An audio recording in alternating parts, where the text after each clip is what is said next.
Comienza Monos en Infinita. Una mirada profunda a la semana política con el estilo mordaz y descarnado de Camilo Férez y Gonzalo Miller y la inconfundible conducción de nuestra Connie Stipicic en directo y en plataformas por la 100.1. Esto es Monos en Infinita. ¿Qué tal? ¿Cómo están ustedes? Bienvenidos. Partimos esta edición de Los Monos en Infinita. Estoy con un mono por mientras. El otro espero que se cuelgue luego del árbol. Claro. Claro.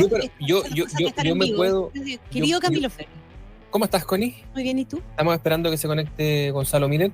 Pero si quieres, por mientras yo puedo desdoblarme y puedo tener dos opiniones diferentes pero yo sé que tú o puedes. complementarias. Yo sé que tú puedes. No tengo tengo por por qué qué estar de acuerdo con lo que mismo. piensas, exactamente. Obvio. Entonces puedes jugar a dos bandas. Correcto. Sí. Oye, la verdad es que la agenda ha estado de una intensidad francamente agotadora.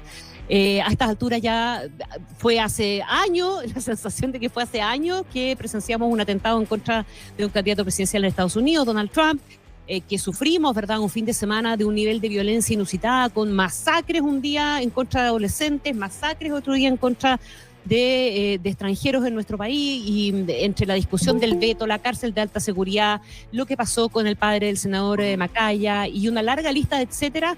La verdad es que esto ha estado un poquitito agotador. Mono Miller, ¿cómo le va? Aquí, casi tan atrasado como siempre. Ya, pero se te alcanzó a perdonar. Casi Sí. podría no haberse notado. La intro de la Connie te salvó. Sí, ahí lo estaba escuchando la intro. Ya.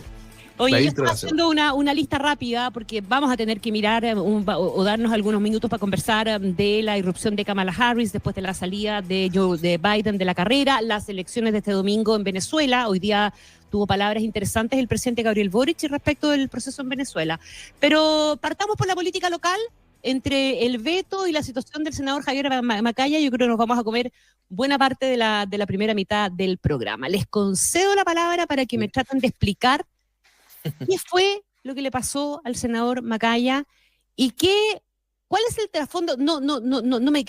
Obviamente no les voy a pedir que nos metamos a hurgar en el fallo de la justicia ni nada, sino que aquí hay un trasfondo político también, porque muy rápidamente se dejó entrever o se dejó traslucir una crisis interna en la oposición. Sí, yo creo que los dos temas que tú tocas se traslapan precisamente ahí, porque lo alcanzamos a comentar hoy día en la mañana, Connie. La derecha ya estaba un poco agarrada del moño cuando se supone que algunos estaban abriéndose a negociaciones por la reforma previsional con el gobierno, y de repente aparece este chascarro del veto, ¿ya? Que es un chascarro, y lo hemos comentado latamente, digamos, esto no tiene presentación, nació torcido, va a salir torcido, digamos, fue de ese tipo de cuestiones que finalmente no dejan a nadie contento. ¿Ya? Porque Quedó hediondo a movida exacto. política. Pero le permitió a la oposición, que venía partiendo la semana agarrándose del moño, cohesionarse rápidamente, emplazar al gobierno, ¿cierto? Y dejar un poquitito de lado ese problema que tenían, barrerlo un poquitito debajo de la alfombra. Entonces, claro, cuando el gobierno se pone al frente como el enemigo, digamos, como el adversario, la derecha se une, no hay tanto problema. Sin embargo, ocurre, digamos, lo de Macaya, y vuelve de nuevo a iniciarse como esta temporada de caza, esta competencia un poco denodada por marcar las diferencias. Entonces, además del mérito del caso en sí mismo, además de la equivocación, que también la comentamos hoy día en la mañana, es decir, la forma en la que sale Macaya a tratar de cerrar el tema solo abre más temas. Hay un montón de otros colgajos que tienen que ver también con esta como lucha intestina, que yo diría que hay que sacar varias conclusiones. Algunas, ¿cierto?, tienen que ver con la obvia competencia entre socios o gente que busca un electorado similar, que es el caso de republicanos con el resto. Pero también hay otras cositas que yo notaría. O sea, por ejemplo, si uno hace el análisis forense de la comedia de equivocaciones que se desatan con la entrevista de Macaya, el primer cuchillazo fuerte lo recibe de Marcela Cubillo. Tempranito el lunes en la mañana. Que lo que hace, además, es inmediatamente iniciar una cuenta regresiva para que se tenga que pronunciar Evelyn Matei. Entonces yo diría que aquí pasan varias cosas.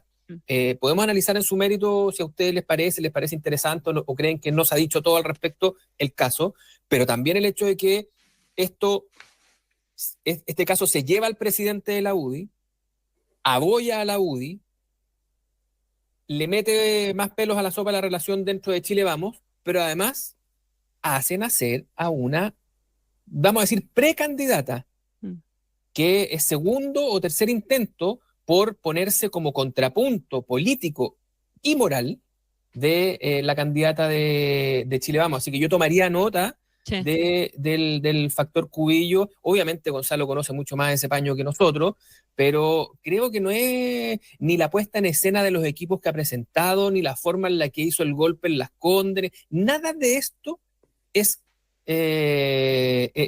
empieza y termina en Las Condes. Esa es mi sensación. Sí, de acuerdo. Gonzalo Miller. Bueno, con el disclosure del caso, me imagino hay aquí alguna, bueno, por de pronto hay una cercanía con la UDI, yo no sé cuál es tu grado de cercanía con Javier Macaya, pero vale la pena recordarlo, ¿verdad? Un amigo, sí. Y bajo esa lógica, ¿no? Y bajo ese disclosure, ¿no? De que es un amigo y que obviamente, yo creo que aquí, primero, la dimensión política, ¿no? Y lo que tiene que ver directamente con él, y si yo creo, y soy de derecha es porque creo en la responsabilidad personal, como un principio.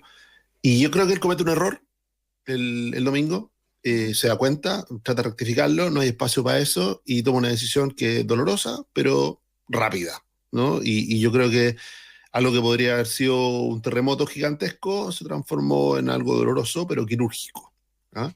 O sea, estamos hablando de que algo que pasó el domingo y terminó el martes, ¿no? Ahora, eso abrió la puerta y el análisis que hace Camilo es verdad, ¿no? Porque muchas veces cuando hay problemas es cuando se conocen a los amigos, cuando se conocen dónde está parado cada uno, ¿no?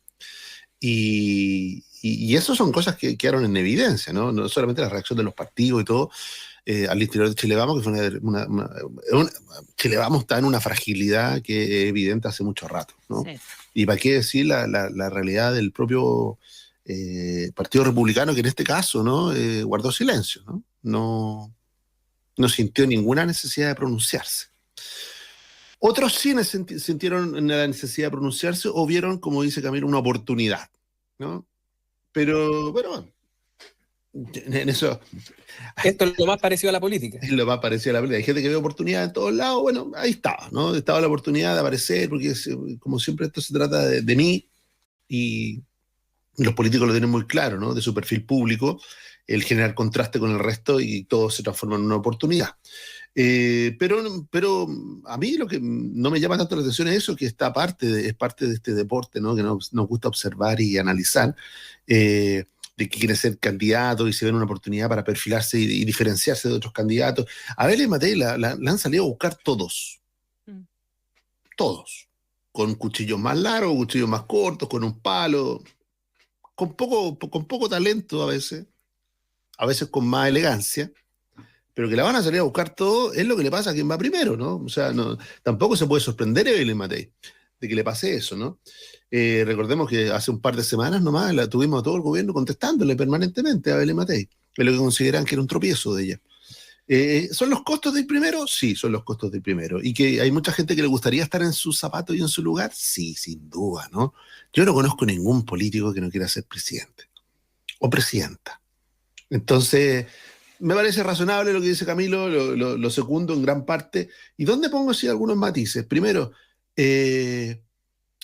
una pulsión que tiene este gobierno, ¿no? La ministra Orellana no solo estuvo al límite, y tengo dudas si estuvo al límite en realidad, porque puede haber cruzado y haber violado ya la ley con su declaración. ¿Ah? ¿Qué declaración? ¿Cuál? La declaración donde habla sobre las víctimas, ¿no? Y las individualiza, cosa que está prohibida, ¿no? De hecho, la ley lo que busca, y por eso el secreto, no es proteger al victimario, sino que a las víctimas, ¿no? Y cuando la ministra Orellana, con tal de hacerle un punto político a Javier Macaya, individualiza a las víctimas, yo creo que incluso ahí hay una arista judicial que no la daría por superada. No me perdí ese. Orellana estuvo con nosotros en la radio el otro día y a mí me sorprendió lo prudente y lo cauta que fue. No nombró nunca a nadie. Sí, pero ella sí lo hizo, digamos. Individualizó a las víctimas. Además, erróneamente. No quiero cometer el mismo error de ella, ¿no? Porque no es un error.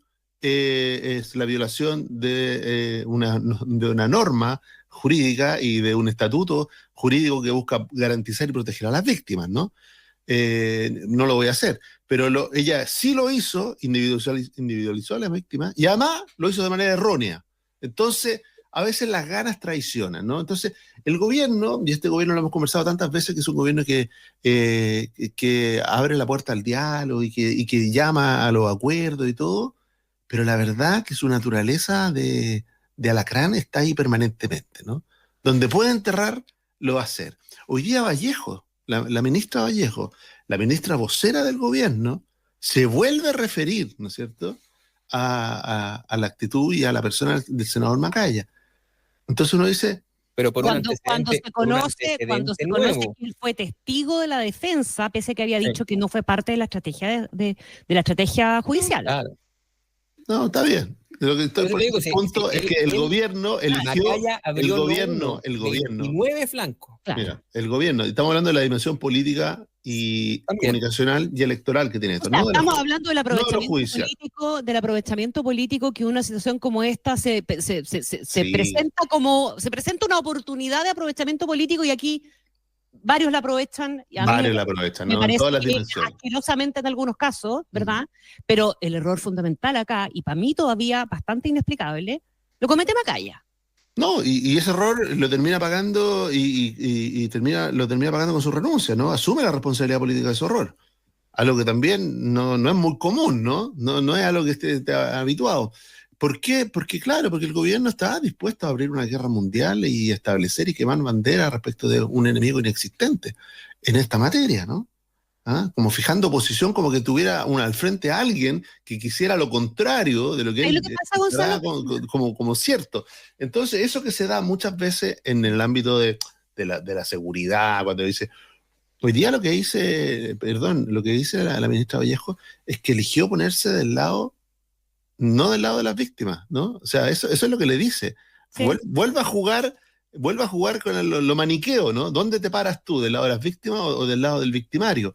Y eso que es propio de la polarización y propio, ¿no? de nuestro sistema político de los últimos años, bueno, es algo que con este gobierno, por lo menos, se le transforma siempre como en un placer culpable, cosa que es muy mala para quien está en el gobierno.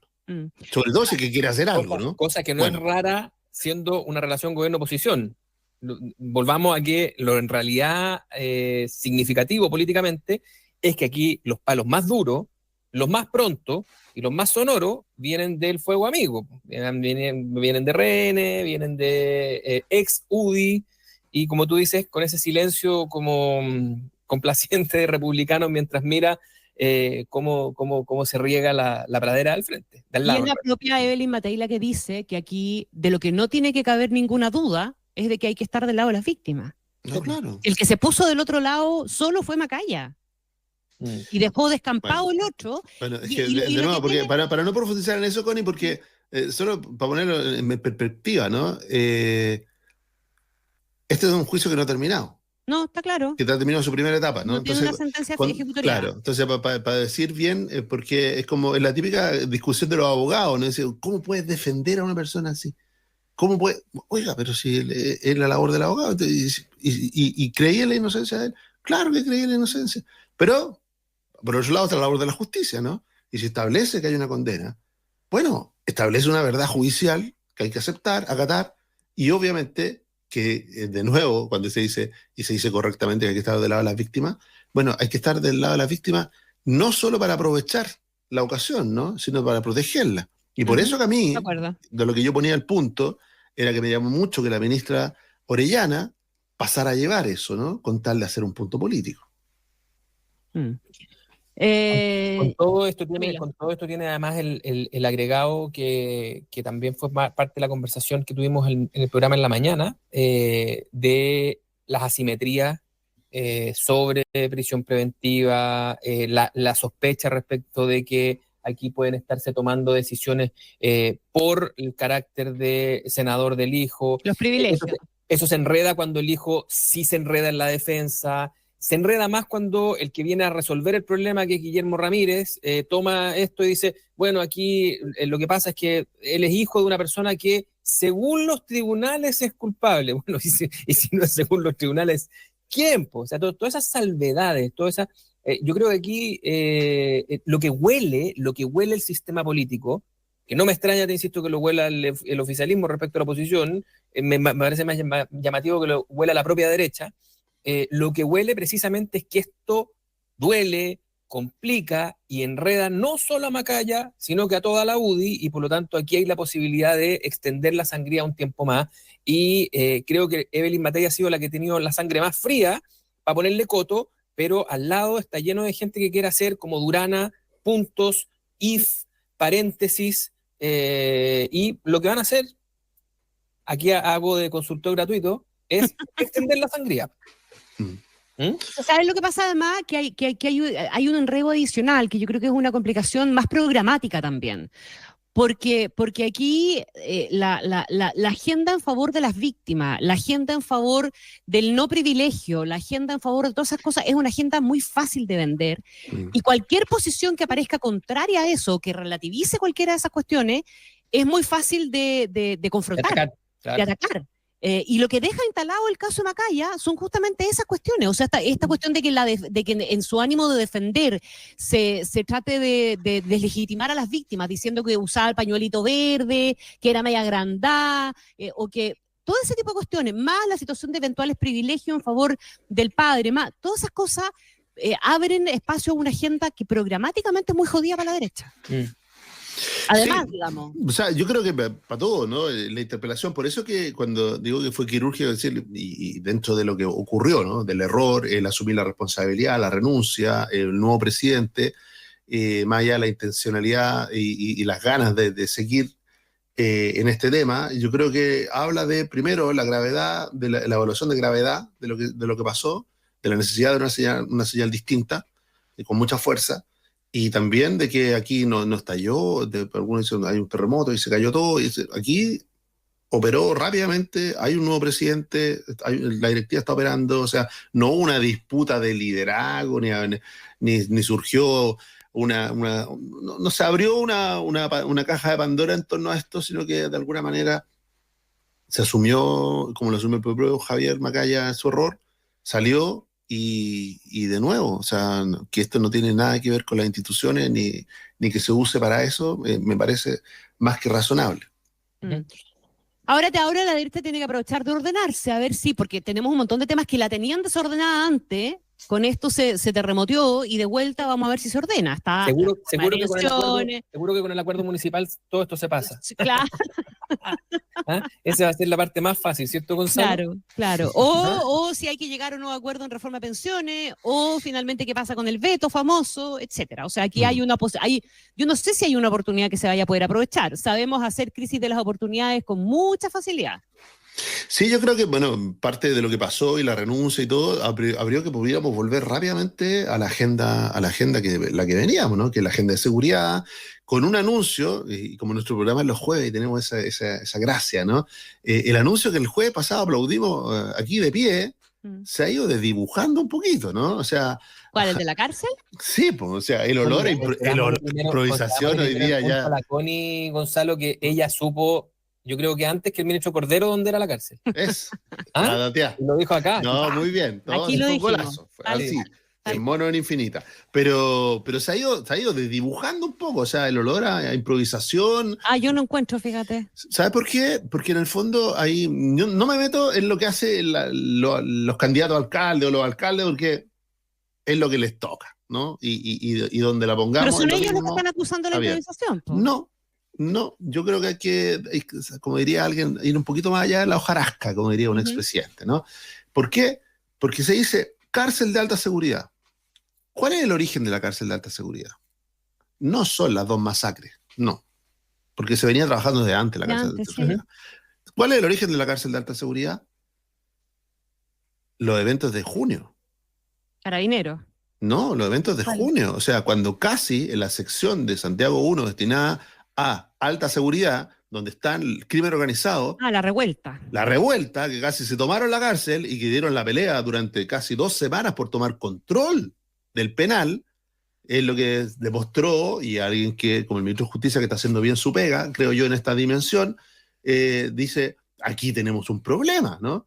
De nuevo, lo que estamos experimentando nosotros en Chile, en términos de crimen organizado, es lo que ha ocurrido en otros países, y la etapa control de un penal es una etapa que está ahí y que es muy compleja y muy peligrosa, ¿no?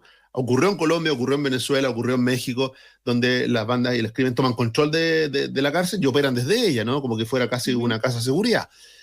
Aquí no ocurrió, pero se estuvo muy cerca de que ocurriera. Por lo tanto, de ahí sale la cárcel de la necesidad de una cárcel de alta seguridad. Bueno, si es esa la necesidad,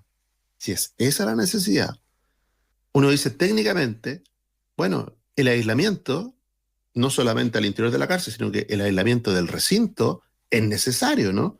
No es razonable que las mismas dificultades que ha enfrentado el penal donde actualmente están, bloqueo de señales de celular, es muy complejo en medio de un centro urbano donde hay casas a 50 metros de donde están los propios reos, ¿no? Es muy complejo. Lo otro, los pelotazos, la cantidad de personas, el régimen de visita, todas esas complejidades que están ahí, que han hecho que esa cárcel de seguridad sea comprometida, aconsejan técnicamente, creo yo, que quizá no es la mejor idea, quizá es la más rápida, pero no la mejor, realizarlo como ahí mismo, ¿no? En el mismo terreno, porque uno dice, si vamos a ponerlo en el mismo lugar, lo más probable es que se reproduzcan los mismos problemas que enfrenta el resto de las cárceles.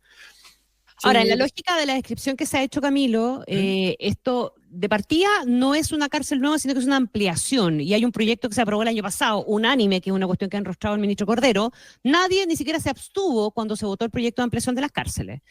El año pasado, con los votos de todo el mundo. Es que la alcaldesa no estaba de candidata el año pasado. No, pues no estaba de candidata el año pasado. Y esta es una ampliación, y al ponerlo como una ampliación y no como una nueva cárcel, supone que todo se hace más rápido, todo se facilita al amparo de justamente este proyecto que fue aprobado de manera unánime. A mí, y esta es una modesta opinión, digamos, me parece que la estrategia para zafar en este caso y tener 500 plazas más y lograr segregar a la población penal, que es una cuestión que hoy día no se puede hacer bien hecho en la cárcel de alta seguridad, es impecable. O sea, insisto en que creo que Iracy Hasler podrá llorar, alegar, presentar todos los recursos del caso, pero creo que no veo el error del gobierno en este caso. Creo que además ha sido lo más inteligente que ha hecho en mucho tiempo. Yo creo que tenemos que, para ser intelectualmente honestos, tenemos que distinguir el anuncio del programa.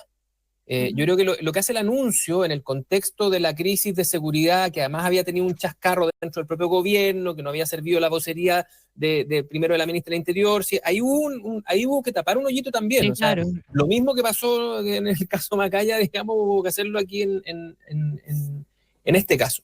Entonces, está ese contexto. Aparece el anuncio, ¿cierto? Y se adelantan algunas medidas que ya eran parte de un plan más grande. Por lo tanto, si uno quiere ser intelectualmente honesto con esto, tiene que decir, una cosa es ese anuncio y otra cosa es que esto se agota ahí.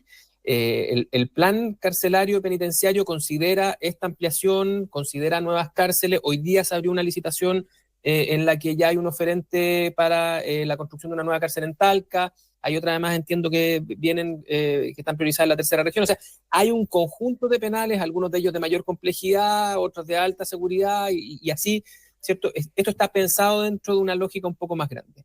Y, como lo dijimos la semana pasada también, efectivamente, tanto para los sistemas concesionados como para los sistemas no concesionados, por esta ley a la que tú aludes, es más rápido, fácil y accesible la ampliación de recintos por infinidad de consideraciones que la construcción de recintos nuevos, ¿ya?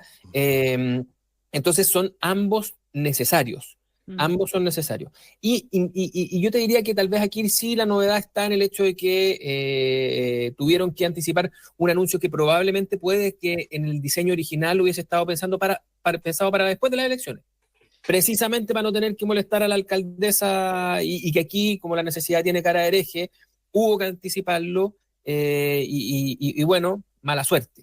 Yo creo en todo caso que eso no se lleva al plan, Gonzalo. Yo creo que este es un plan que, como existía antes de este problema, va a seguir existiendo después de este conflicto.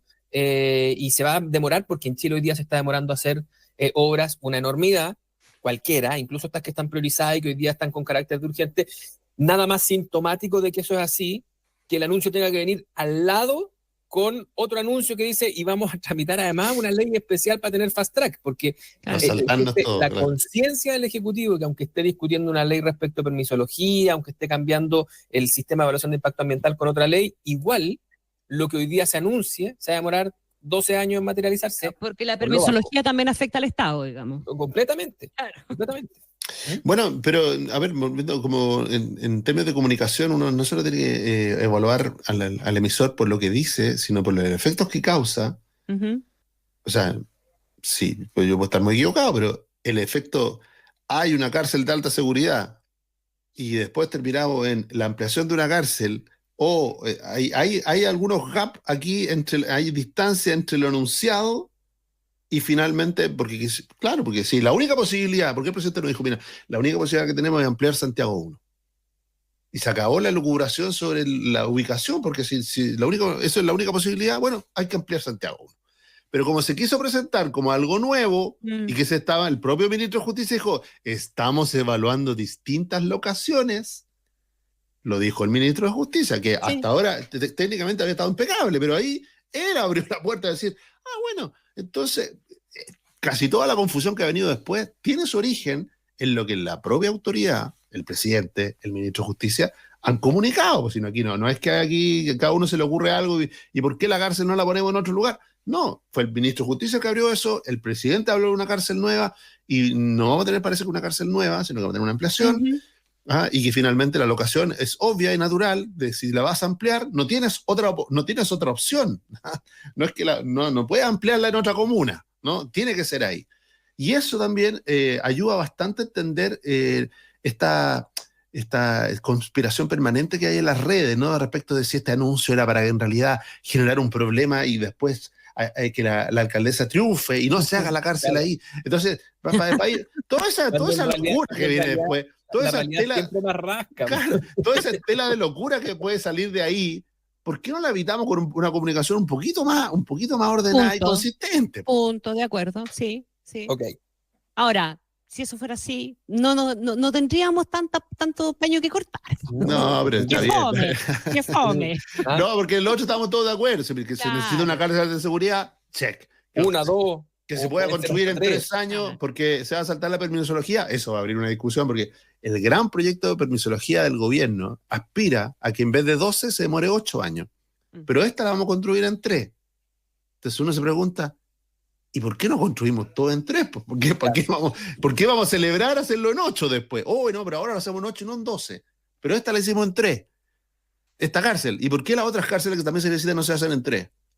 ¿Y por qué los hospitales que están parados 2 años no los construimos en 3? O sea... Claro, sin ánimo de dormir a la audiencia, ese es el problema de fondo que hemos discutido desde distintas ópticas hace rato. O sea, la falta de un acuerdo mínimo respecto de cuáles son las cosas que tenemos que hacer, más allá de cómo hacerlas, cuáles son las cosas que tenemos que hacer, y de cuestiones que son básicas, que habíamos perdido de vista completamente, que es que si tú vas a hacer algo, lo que sea, siempre van a haber algunos afectados. El entorno cultural, humano, social, ¿cierto? Y la política consiste en ponderar cuántos se benefician y cuántos se perjudican y equilibrar eso. Como hemos sido de hace mucho rato incapaces de hacer eso, estamos hoy día habitando el mundo de las excepciones. Todo es excepcional. Se requiere una crisis para que hagamos una excepción a la excepción de la excepción, y en este caso, digamos, que nos vamos a saltar no una, sino que todas las normas. Y obviamente que eso no es lo deseable. No, pero no es lo deseable. No, debiéramos tener una institución en la que, respetando las normas, se demorara 3 años y no 12. En el mundo de la digitalización, en el mundo en que de Elon Musk es capaz de construir la fábrica más grande de autos de Estados Unidos en 18 meses, cumpliendo todas las normas laborales, todas las normas de medio ambiente, todas las normas en 18 meses. ¿Cuánto se habría demorado en Chile? 12 años. ¿Qué posibilidad hay de que alguien construya algo así en Chile? No, ninguna. Sí, ya solamente ese típico costo. Y lo segundo, a pesar de que no siempre todo tiempo pasado fue mejor, hay que rescatar sí, cosas que antes se hacían con bastante autoridad y con liderazgo y con algo de valentía, ¿no? Conversando tuve la oportunidad de conversar con un experto en materia de construcción y de obra, infraestructura, y me dijo, antes, en los viejos tiempos, había algo que se llamaba prioridad presidencial, que todavía existe. Sí. Es decir, había presidentes que decían, ¿sabe que este proyecto se prioriza? Y eso le abre un fast track. ¿Por qué? Porque es importante para el país. El país lo necesita. Pero lo dice el presidente y asume los costos de empujar un proyecto como ese. Lo hizo Frei como presidente, Eduardo Frei, Ruiz Tagle, lo hizo Ricardo Lagos, y parece que hasta ahí llegamos. Sí. Pero bueno, hoy día la principal demanda del sistema político en materia de seguridad son estados de excepción. A eso me refiero con que vivimos en la excepción. Hemos convertido la excepción en norma. Pero lo mismo en el largo plazo, porque de nuevo vamos a volver a lo mismo, estamos hablando de seguridad y de los anuncios y todo. Bueno, de los anuncios, el que sí se cumplió, hasta ahora por lo menos, ¿no? Sí se cumplió, que el presidente no fue a los Juegos Olímpicos. ¿Ah? Esa señal está. ¿Ah? Y no sé qué va a ser el viernes, pero en los Juegos Olímpicos no va a estar. No, pero el sábado se va a los Emiratos Árabes. El sábado, bueno, me imagino que va a un viaje importante para el país. Pero aquí, en temas de seguridad, lo que va a pasar, y por eso que el día miércoles cuando intervino la ministra como quedó la sensación de gusto a poco, y por eso que yo digo que políticamente, no voy contra la cárcel, ¿no? El anuncio de la cárcel, que había sido el gran anuncio, ha ido perdiendo y se ha ido desdibujando, porque como que no pasó nada en el fondo, ¿no? No hubo, salvo con nuestro gran Camilo que tiene un ojo periodístico espectacular, se dio cuenta que esa foto con todos los carabineros atrás del presidente, que es la foto que finalmente todos los presidentes se terminan sacando, ¿no? Cuando quieren hablar de seguridad, todos terminan con una dependencia respecto a carabineros. Bueno, y la gran oportunidad de hablar de carabineros, porque hoy día no estaban celebrando, no quiero festinarlo, ¿no? Hoy día estaban anunciando 164 carabineros más. Como algo positivo. No eran 1800. No, mira, al final del día, así los que llegaban a todo, a 164, 146, los que eran operativos, los que iban a estar acá. Entonces uno dice, en esa maraña de números. Está pasando una cifra ahí. No, en esa maraña de números. Que no estudiamos antes, no la estamos comprando. Le faltó un cero a tu cifra, yo creo. Dejémosla ahí y después la revisamos. Pero ese número lo que refleja son dos cosas. Me hace dudar, ¿cachai? Sí, obvio, se hace experto. Lo que refleja ese número, o sea, 1800, yo por ser los 146 eran los que le correspondían a la comuna de Santiago, pero bueno. Ya. Pero que la preocupación número uno de los carabineros hoy día en el gobierno. Uno dice, bueno, si ese camino, ¿por qué no hacer ese camino en serio? Como el de la cárcel, ¿no? Si la cárcel no es para ahora, pero es necesaria. Nos vamos a morar 3 años, ojalá, ¿no? Y si no el camino de tener más carabineros. Claro, y ese es un camino. Pero ¿de dónde los podéis sacar de la noche a la mañana? Y tuvimos la experiencia de los carabineros mármicos. ¿Se acuerdan de los carabineros mármicos? Pero ¿cómo saltamos de él? No podemos tenerlo de la noche a la mañana. Consenso. No hay nadie que diga que los puede tener de la noche a la mañana. A que no tengamos un plan para que de aquí a 4 o 5 años tengamos al menos 10.000 nuevos carabineros, que son lo que se hace. Es que con carabineros habría que hacer lo mismo que está haciendo Cordero. Algunas cosas son urgentes y no por eso dejar de hacer las importantes. Tienen que ir todas a la parrilla. Las licitaciones, los diseños, los fast track, todas, porque tenemos una brecha gigante. Lo que pasa es que no es por ser desconfiado, pero porque lo han hecho todos los gobiernos anteriores, todos. ¿Ah? Que este anuncio de redestinar carabineros. O sea, uno tiene idea, parece que hay un como un contingente infinito de carabineros destinados a los escritorios, ¿ah? Porque tú sacas de ahí 1800, pues sacas. Y la verdad, lo que nos dice la pequeña realidad es que sale un rato y vuelve al escritorio. Y viene otro gobierno y lo vuelve a sacar y vuelve al escritorio. Entonces, al final es como un placebo, ¿no? Como que tenemos la sensación de que hay más carabineros, pero es por un ratito, ¿no? Cuando lo necesitamos de verdad.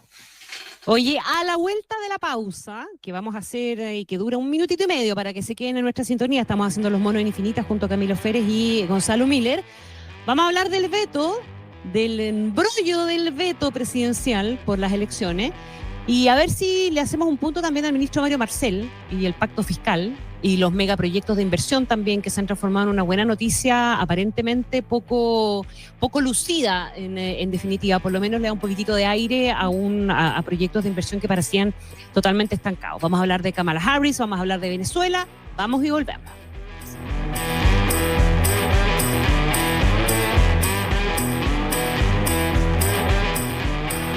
Escuchas Monos en Infinita con Connie Stipicic, Camilo Férez y Gonzalo Miller. Pausa y ya volvemos.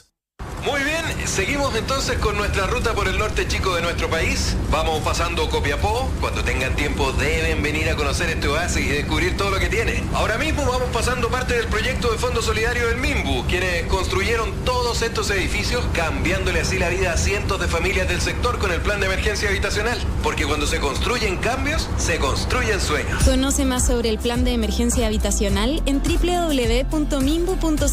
Ministerio de Vivienda y Urbanismo. Gobierno de Chile. Eres Manuel Pradena, el hijo de la mamá de Narda. Mucho gusto, señor. Gusto. Ese hombre viene del norte. Es un calichero. No cruce palabra con él. No me imaginaba que a usted le interesaran los libros. Todo lo que sé de la vida lo aprendí en los libros. Es mejor no provocar al patrón. Hágame caso, hermano. No ponga sus ojos en mi Leonor. El señor de la querencia. Lunes a jueves, 22:15 horas. Mega. Infinita es mucho más que radio. Todo lo que te sirve, te informa y te sorprende lo tenemos las 24 horas del día. Infinita.cl. En Infinita vivimos la experiencia multiplataforma. Estamos en Facebook, Twitter, Instagram, YouTube y Spotify. Programas que no solo puedes oír, también nos puedes ver desde nuestros estudios en una calidad que no tiene competencia. Es Infinita por la 100.1 e Infinita.cl y todas sus plataformas. Infinita, palabras con poder. En Infinita te acompañamos las 24 horas. Son las 8:36. Estamos de vuelta con Monos en Infinita, junto a Connie Stipicic, Camilo Férez y Gonzalo Miller.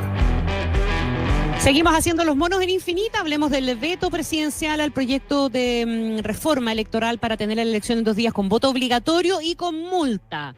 Trató de arreglarlo, casi la embarra más y lo dejó medio tuerto. Porque finalmente lo que hace el veto presidencial es que establece la multa asociada a la obligatoriedad del voto para todos los electores. Aquí ya no se distingue entre ciudadanos, electores, extranjeros, residentes o no, todos, pero con un monto fijo, que es en el fondo el piso del rango que tenía la multa anteriormente la multa, que era de 33 a casi 200.000 pesos, con el argumento de que los juzgados de policía local nunca cobra más allá del mínimo, etcétera, etcétera, etcétera. Bueno, finalmente se establece esto y casi dejan afuera la posibilidad de votar a la propia Michelle Bachelet y a la propia Evelyn Matei, por el tema de edad que había dado vuelta ahí en un borrador que finalmente quedó guardado. Sí. No, solo la dejaban sin multa, podían votar si querían. Perdón, sin multa. Sí. Había algunos sectores que quedan sin multa. Pero bueno, y no sé, yo el veto supone que venía a arreglar algo, a poner claridad donde había confusión, a eliminar las dudas sobre la intencionalidad, y yo creo que si ese era el objetivo, le hizo todo lo contrario, pues volvió a abrir la discusión, volvió a abrir el tema de las dudas. O sea, lo que tenía que liquidar o matar el veto era este tufillo a trampa, ¿no? Es decir, no, aquí no hay trampa, aquí se hace lo correcto, y de alguna manera el ministro, que él salió más tranquilado en esto, Elizalde, porque le tocó hablar a favor de la diferenciación de la multa, a favor de todo, y todas esas cosas. Después el presidente dijo, ya, ¿sabe qué? Esto nos están pasando la cuenta políticamente, se están mandando aquí, nos están acusando de trampa, elimíneme todo el tufillo de trampa. Y yo creo que si hubiera dejado tal cual el proyecto como él mismo lo presentó en octubre del año pasado, se podría haber ahorrado todos estos malos ratos, todos estos tironeos, todo este ninguneo, porque para un ministro igual, más allá de que sea el ministro secretario general de la presidencia, que tiene la relación con el Congreso, ir a una comisión a defender blanco y después volver a la comisión a defender negro, le pasa la cuenta, ¿no? En la credibilidad y en la confianza que genera, no te digo en la oposición, en los propios, ¿no? En los propios. Entonces, Ahora el Partido Comunista reivindicó que había logrado por lo menos que el domingo volviera a ser feriado irrenunciable. Además, eso yo a esta altura, yo que creo que sé algo de esto y que sigo estas noticias, no tenía ni siquiera quise preguntar por qué no era el feriado irrenunciable el domingo, cuando ha sido toda la vida. ¿Por qué cambiar lo que funciona, no?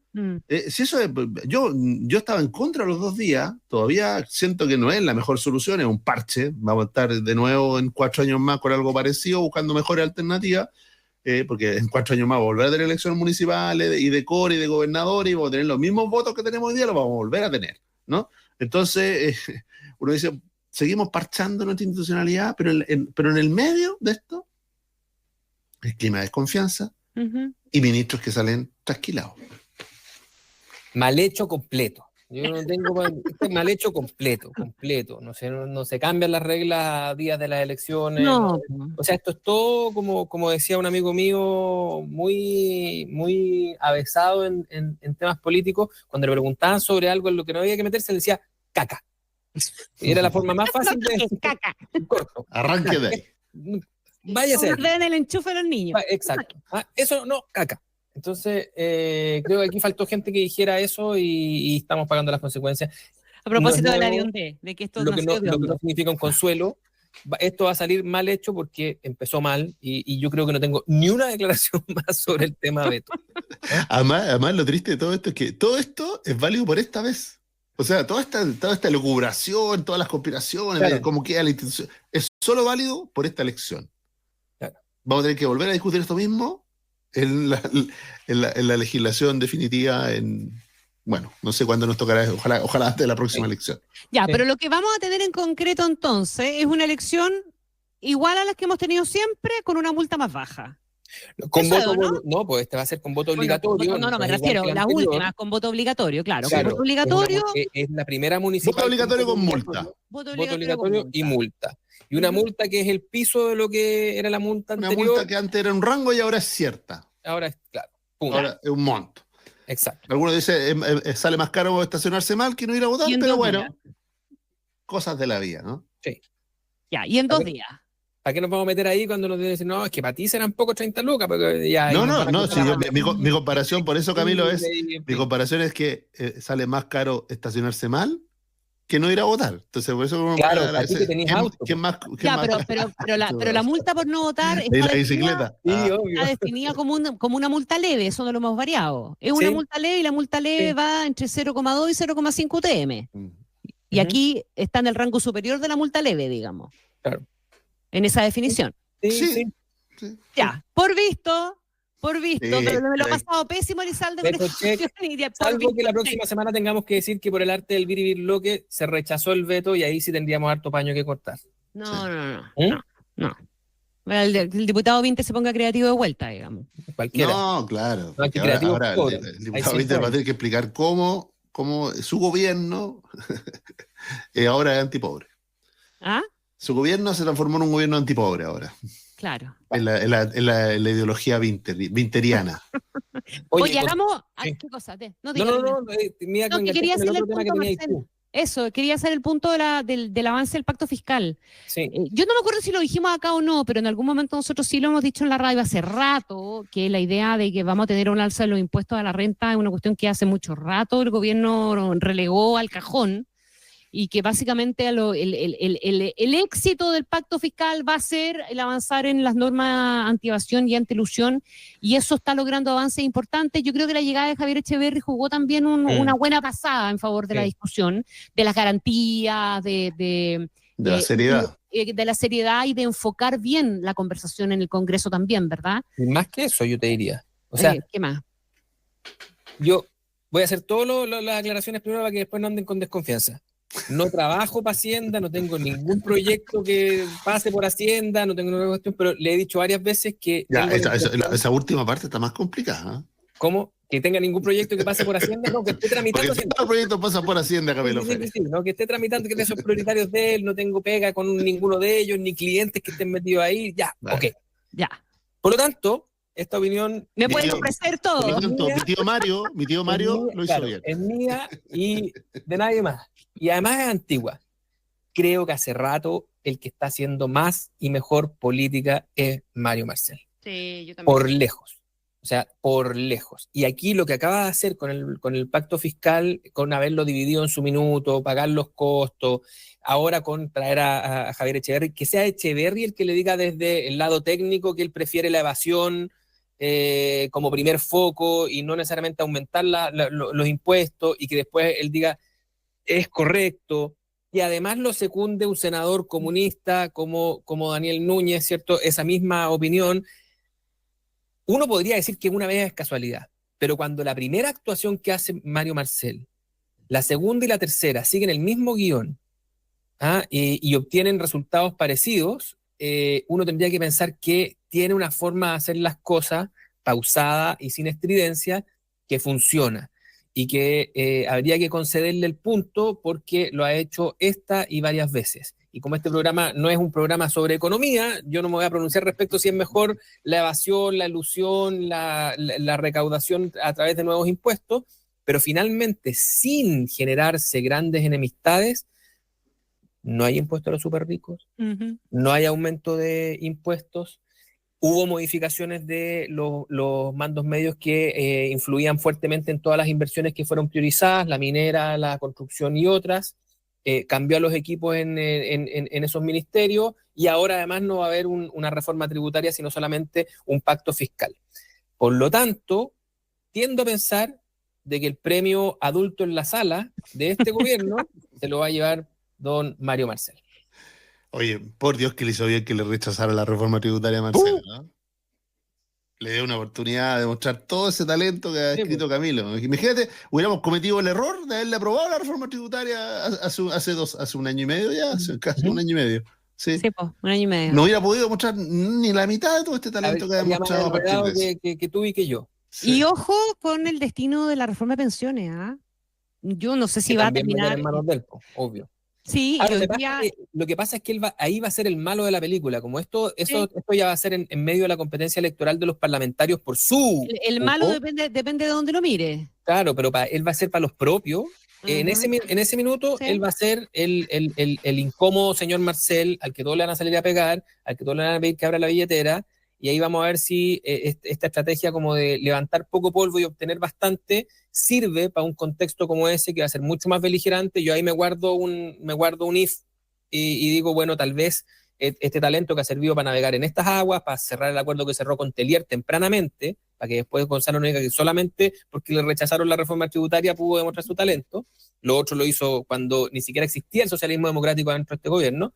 Creo que para ese otro momento puede ser que tenga que o cambiar el libreto o sacar dotes nuevas que hasta ahora no ha mostrado. Hoy día dijo que la mesa estaba servida para resolver el nudo del 6%. Y Mario Marcel no dice esas cosas cuando no tiene alguna cartita bajo la manga. Yo creo que sí, a ver, lo que pasa es que, como dice Camilo, tiene que lograr algo que va a ser difícil, ¿no? Que los propios le encuentren la razón. Eso es lo que le ha costado. En otros temas no lo ha logrado el gobierno, que los propios le encuentren la razón del giro, la razón de lo posible, ¿no? Ese pragmatismo que a ratos está en el discurso del propio Mario Marcel, no es tan compartido por el resto, ¿no? No es algo que su coalición lo sienta como ni siquiera, no, por decirlo, como algo ni siquiera algo cercano, algo propio. Y por otro lado, ningún beneficio en hacerlo de esa manera, ningún beneficio político. Entonces, le queda siempre un escenario medio cojo a Marcelo. Pero siendo bien miope, que los hay, digamos, y sobran. Lamentablemente los miopes de lado y lado sobran en esta pasada, pero es bien miope pensar que no tiene ningún rédito político de aprobar finalmente, porque imagínate el lustre que le puede sacar el gobierno a decir, logramos un pacto fiscal, logramos la reforma de pensiones. Está bien, no era la original, pero vamos a aumentar las pensiones de las personas y vamos a tener más plata para hacer las cuestiones que hay que hacer. Oye, eso es un golazo. Independiente de que sea distinto de tu planteamiento original, si tú lo haces inteligentemente le puedes sacar mucho brillo a esa cuestión. Claro. Y además, el alivio para el gobierno que viene.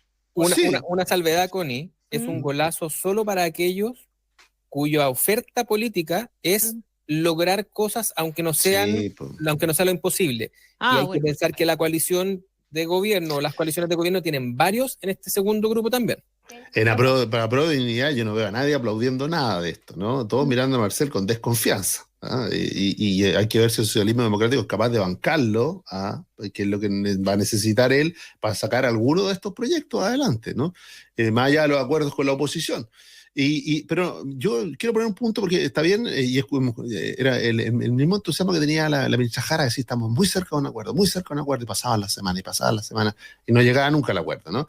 Y finalmente llegó la comisión técnica, la mesa técnica habló, y cuando uno lee el informe y escucha lo que estuvo en la mesa técnica llegó a muy pocos acuerdos, y a los pocos acuerdos que llegó, con una viabilidad dentro del gobierno escasa, ¿no?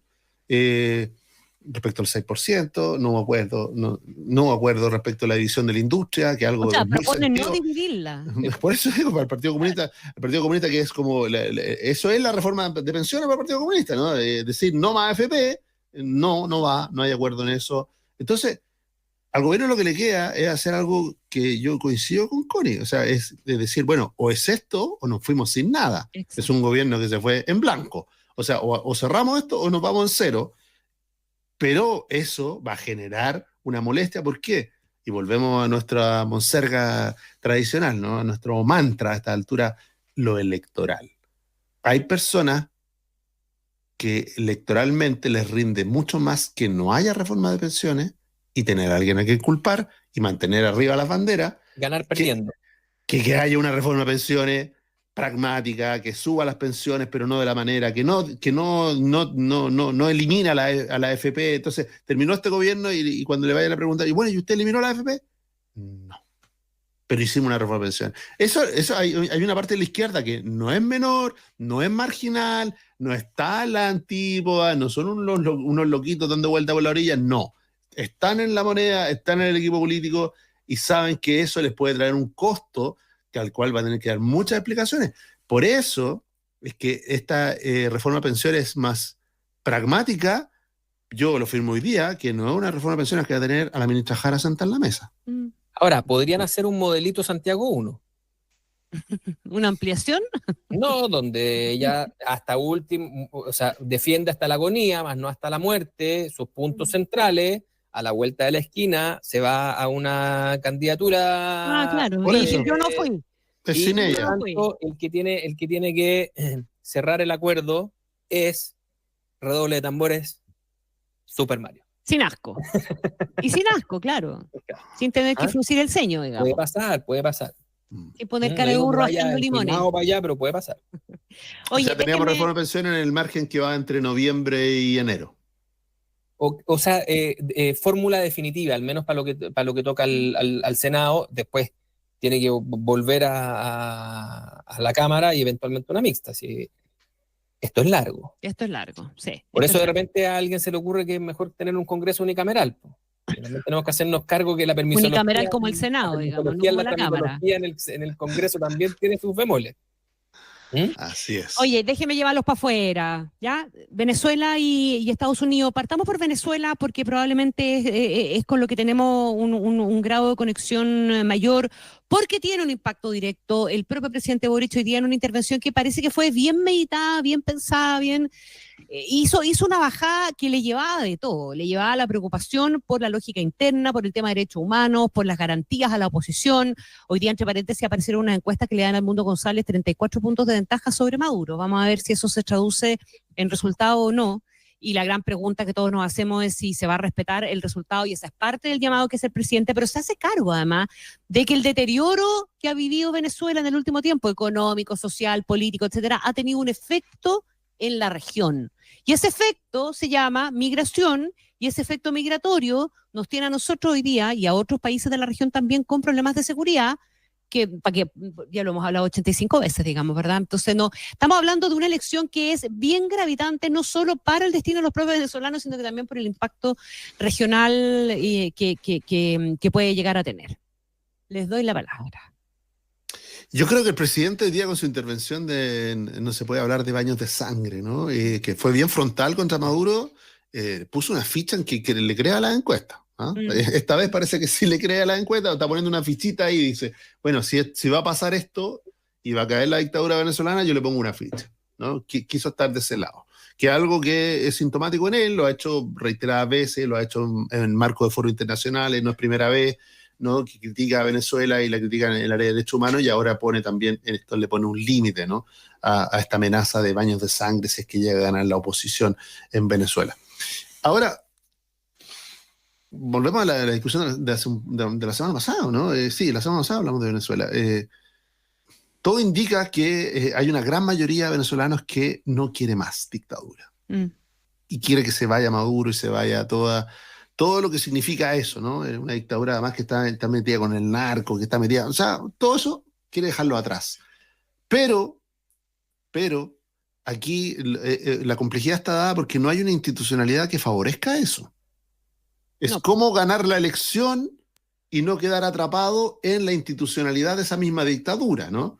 En la Corte Suprema que maneja Maduro, en la Tribunal Constitucional que maneja Maduro, en las Fuerzas Armadas que maneja Maduro. O sea, y estoy diciendo que en el caso de que la oposición primero logre ganar y que le reconozcan el triunfo, ¿no? Va a quedar un poco atrapada en esa institucionalidad con mucha fuerza. Y por otro lado está el hecho de que Maduro va a pulsear hasta el final en la lógica de las lealtades, si puede o no, tiene margen para desconocer ese triunfo, ¿no?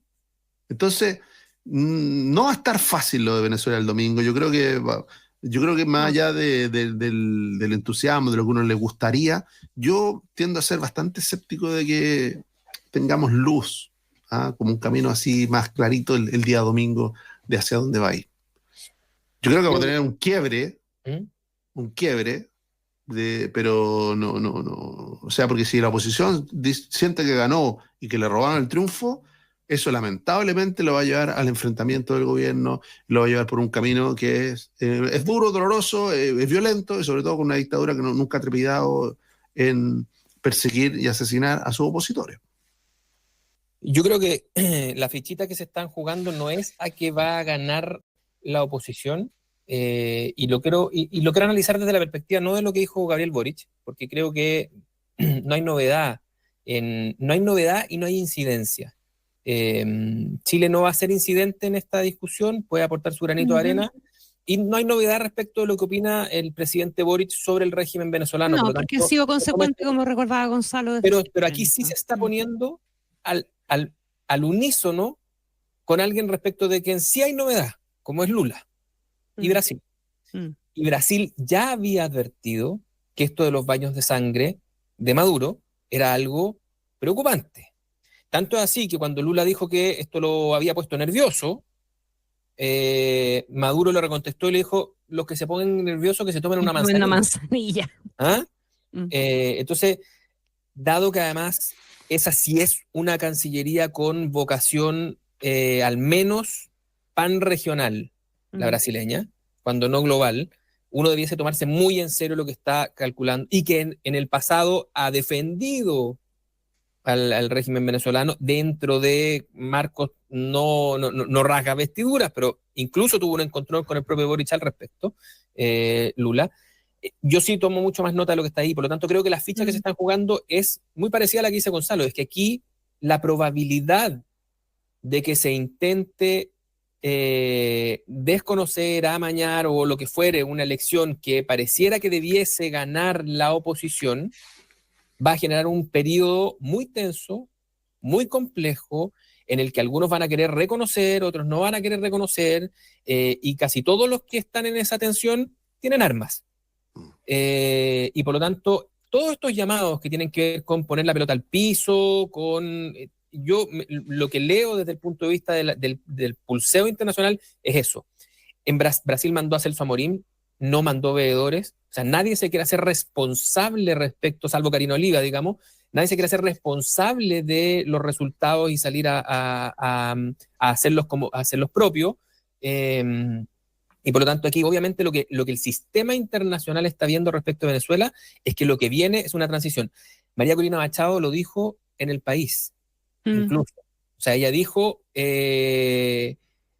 busquemos soluciones sensatas, no lleguemos a... O sea, están preparando el camino para tratar de llamar a todos los sensatos posibles a marginalizar a los gorilas y a los cabezas de pistola, y es porque todos huelen que aquí se juega no solamente algo importante, sino que además podría ser un quiebre en la tendencia de lo que ha sido hasta ahora en la continuidad del régimen. De acuerdo. Ya, una reflexión sobre Kamala Harris. Bueno, debutó bien. Ahora, si uno le lee al promedio de la encuesta, mejoró, pero no le alcanza para ganar la Trump todavía. O sea, quedó mejor parada que Biden. Sí, se acercó, sí, pero sigue abajo. O sea, va a tener que demostrar algo más Kamala Harris si es que quiere de verdad ganar la elección presidencial. O sea, tú decís que va a ser como el cambio de técnico para Chile, que le cambió, nos entusiasmó, llegamos a la Copa América, pero los resultados no cambiaron. ¿Ah? Bueno, pero está bien, pero cambió el ánimo también en el Partido Demócrata. Sí, o sea, eso, totalmente. Claro, lo comentamos. Si Sí. tampoco tú podés decirle a alguien que tiene que dar una pelea difícil, que tiene mucha probabilidad de perder y que además que el candidato te dé vergüenza. O sea, eso es pedirle a alguien es pedirle al elector que haga algo para lo cual no está químicamente preparado. Yo creo que al menos eso Kamala Harris logró revertirlo. Estoy lejos de ser un experto en política norteamericana, pero sí, pero hay preocupación respecto, porque lo que tiene que hacer ella para tratar de ganar, o lo que le nace para tratar de ganar, que no espante a los viudos de Biden. Porque Biden tenía una gracia, que llegaba un elector moderado en Estados Unidos, que era un demócrata moderado, o un elector que era swinger, que se cambiaba, se movía, swing vote entre uno y otro partido, y él llegaba bien ahí, por eso le ganó a Trump, ¿no? Y que Kamala Harris, su trayectoria no acompaña ese discurso. Vamos a ver qué va a hacer su vicepresidente.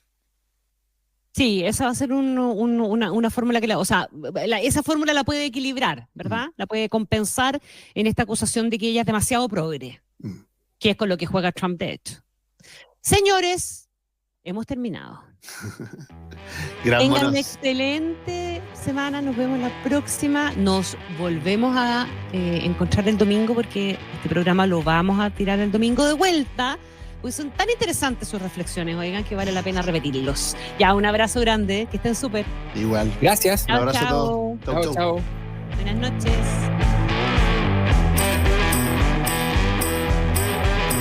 Aquí termina Monos en Infinita, una mirada profunda a la semana política, con el estilo mordaz y descarnado de Camilo Férez y Gonzalo Miller, y la inconfundible conducción de nuestra Connie Stipicic, en directo y en plataformas por la 100.1. Esto fue Monos en Infinita.